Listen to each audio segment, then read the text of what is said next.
आज हम पढ़ेंगे स्ट्रक्चर ऑफ किडनी के बारे में। सबसे पहले देख लेते हैं कि किडनी है क्या। किडनी जो है वो लिविंग ऑर्गेनिजम्स का एक ऑर्गन है, मतलब ये कि उसका एक पार्ट है। अगर हम ये देखें कि ये किस सिस्टम का पार्ट है, तो ये यहाँ पर जो आपको एक सिस्टम दिखाया हुआ है, इसे यूरिनरी सिस्टम कहते हैं, और ये यूरिनरी सिस्टम का एक ऑर्गन है जिसे किडनी कहा जाता है। अगर आप यहाँ पर देखेंगे तो ये जो बीन शेप में आपको नजर आ रही है, ये क्या है? ये किडनी है। और अगर हम इसमें फर्दर बात करें कि इनमें से ये किडनी कौन से, इसको हम कहते हैं कि ये लेफ्ट किडनी है, और इसके साथ जो दूसरा वाला किडनी है उसे कहा जाता है कि वो राइट किडनी है। अगर आप इसको गौर से देखेंगे तो आप देखेंगे कि ये जो लेफ्ट किडनी है ये स्लाइटली थोड़ा सा अपर साइड पे है, और ये जो राइट किडनी है ये लोअर साइड पे। इसकी रीजन क्या है? क्योंकि यहाँ पर हम कहते हैं कि इसके ऊपर लिवर प्रेजेंट है, और उसकी वजह से ये थोड़ा सा लोअर साइड पे प्रेजेंट होता है। जो किडनी है उसका मेन फंक्शन क्या है? एक्सक्रीशन में है और ऑस्मो रेगुलेशन में, मतलब ये कि यूरिन फॉर्मेशन में। यहाँ पर आप देख रहे हैं किडनी से आगे जो डक्ट जा रही है ये क्या करती है? ये यूरिन को यहाँ से कलेक्ट करती है, और कलेक्ट करने के बाद इसको लेके जाती है इधर, जिसे हम कहते हैं ब्लैडर। अगर हम डक्ट की बात करें कि ये कौन सी डक्ट है, तो इसे कहा जाता है यूरेटर। साथ साथ इसको लेबल कर लेते हैं कि ये क्या है? ये है यूरेटर। और यूरेटर से जो यूरिन है वो फर्दर जाके ये जो आपको एक बैलून की तरह से नजर आ रहा है इसमें इकट्ठा होता जाता है, और इसे कहा जाता है ब्लैडर।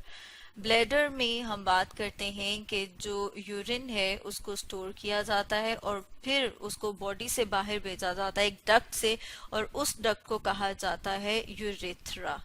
साथ में हम लिख लेते हैं कि उसे क्या कह रहे हैं, उसे कहते हैं यूरेथ्रा। तो ये तो था यूरिनरी सिस्टम के वो किस तरह से इसमें, मतलब इसका क्या फंक्शन है कलेक्टिव। अगर हम बात करें किडनी की कि किडनी को देखें इन डिटेल कि क्या है, तो किडनी जो है हमने बात की कि वो एक बीन शेप है, जैसे आप यहाँ पे देख रहे हैं, जो डार्क रेड कलर का है। और अगर हम बात करें कि इसकी लेंथ कितनी है, तो इसकी 10 सेंटीमीटर इसकी लेंथ होती है। और अगर हम बात करें कि ये कितना थिक है, तो ये 4 सेंटीमीटर थिक होता है। ठीक है, हम यहाँ पर लिख लेते हैं साथ में कि ये 4 सेंटीमीटर थिक है, और ये 5 सेंटीमीटर वाइड होता है। ठीक है, तो हम यहाँ पर लिख लेते हैं कि ये क्या है? ये 5 सेंटीमीटर वाइड है। अगर हम इसकी पोजीशन की बात करें, प्लेसमेंट की बात करें कि ये लिविंग ऑर्गेनिजम्स में ये कहाँ प्रेजेंट है, तो हम देख लेते हैं कि ये जो डायाफ्राम के नीचे आप देखेंगे कि अगर इसको यहाँ ले आते हैं कि डायाफ्राम के बिल्कुल नीचे यहाँ पे प्रेजेंट है, और ये जो लास्ट 2 रिब्स हैं ये इसको प्रोटेक्ट कर रही हैं, कवर कर रही हैं। ये तो हमने अभी तक बात की कि किस सिस्टम में प्रेजेंट है, इसकी बॉडी में पोजीशन क्या है। अब अगर हम इन डिटेल देखें किडनी के स्ट्रक्चर को कि वो अंदर से उसका इंटरनल स्ट्रक्चर कैसा है, तो ये आपके सामने एक और डायग्राम है, इसमें इसका इंटरनल स्ट्रक्चर दिखाया हुआ है। किडनी को हम बेसिकली 2 पार्ट्स में डिवाइड कर देते हैं। हम कहते हैं एक बाहर वाला जो पोर्शन है, ये वाला जो लाइट कलर में है, उसे हम कह रहे हैं कि वो रेनल कॉर्टेक्स है, और ये जो डार्क कलर में आपको नजर आ रहा है इसे कहा जाता है रेनल मिड्यूला।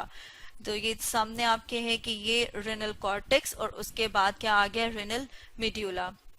और ये जो यहाँ पर हम बात कर रहे हैं कि ये जो आपको कोन शेप में नजर आ रहे हैं, इनको क्या कहा जाता है? इनको कहा जाता है रेनल पिरामिड। मतलब कि ये जो रेनल मिड्यूला है, रेनल मिड्यूला के अंदर ये जो कोन शेप स्ट्रक्चर्स हैं, इन कोन शेप स्ट्रक्चर्स को रेनल मतलब मिड्यूला के रेनल पिरामिड्स कहा जाता है।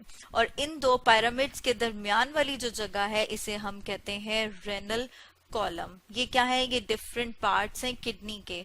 और उसके बाद अगर हम बात करें कि ये वाला जो रीजन है जहाँ पे ये पिरामिड एंड हो रहा है, वहां का जो ये वाला रीजन है इसको कहा जाता है रेनल पेपिला।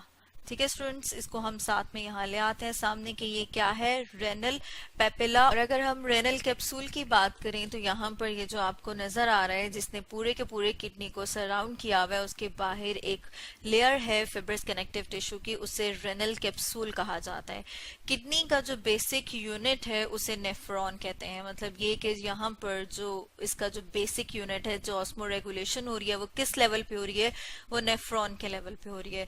नेफ्रॉन में भी यहाँ पर ये जो आपको लाइन सी नजर आ रही है, इसे कलेक्टिंग डक्ट कहा जाता है, जो कि ऑस्मोरेगुलेशन के बाद जितना भी एक्स्ट्रा फ्लूइड है या जिसमें नाइट्रोजनस वेस्ट है वो कहाँ आ जाएगा, वो कलेक्टिंग डक्ट में आ जाएगा। और कलेक्टिंग डक्ट में आने के बाद जैसे हमने यहाँ कहा था कि ये वाला जो एरिया होता है जो पिरामिड्स की कोनिकल शेप का ये वाला जो एरिया है इसे हम रेनल पेपिला कहते हैं, और यहाँ पर जो डक्ट है उसे हम पेपिलरी डक्ट का नाम देते हैं। ये पेपिलरी डक्ट के बाद जो ये रीजन है जिसे हम कह रहे हैं कि रेनल कॉलम्स के दरमियान, मतलब एक रेनल कॉलम ये है, दूसरा रेनल कॉलम ये है, इनके दरमियान ये वाला जो रीजन है इसे हम क्या कहेंगे, जैसे अगर हम बात करें कि ये एक रेनल कॉलम है, ठीक है, दूसरा जो है वो ये रेनल कॉलम है, और इनके दरमियान हम बात करें कि ये वाले जो डक्ट्स हैं इन्हें हम कहते हैं माइनर कैलेक्स। जैसे ये जो के ये क्या है, ये माइनर कैलेक्स हैं, ये यहाँ से लेके यहाँ तक के जो रीजन्स हैं, ये जो माइनर कैलेक्स हैं ये मिल के एक मेजर कैलेक्स बनाते हैं, और ये जो मेजर कैलेक्स है फिर ये क्या बनाती है, ये रेनल पेल्विस। और ये जो रेनल पेल्विस है यहाँ पर जो एक डिप्रेशन सी बन जाती है उसको हम कहते हैं कि वो क्या बना रहे हैं, रेनल हाइलस। और यहाँ यही वाला जो हाइलस का एरिया या रीजन है जहाँ से ब्लड आर्टरीज और ब्लड वेन्स और इसके अलावा जो हम कह रहे हैं कि नर्व नेट है वो एंटर या लीव कर रहा है, मतलब इसके अंदर एंट्री हो रही है या इसके अंदर से बाहर आ रहा है, वो सारा का सारा इस रीजन से होता है। और अभी हम बात कर रहे थे रेनल पेल्विस की, तो रेनल पेल्विस से फिर वो होता हुआ आएगा यूरेटर, और जैसे आपने ऊपर सिस्टम में पढ़ा था कि यूरेटर से फिर वो यूरिनरी ब्लैडर और यूरेथ्रा से होता हुआ बॉडी से एक्सक्रीट कर दिया जाता है। और अगर हम इसकी शेप की बात करें दोबारा से, तो ये जो आउटर है इसे हम कह रहे हैं कि कन्वेक्स, और ये वाली जो है इसे कनकेव कहा जाता है जहां पर रेनल हाइलस प्रेजेंट है। तो स्टूडेंट्स आज हमने पढ़ा स्ट्रक्चर ऑफ किडनी के बारे में।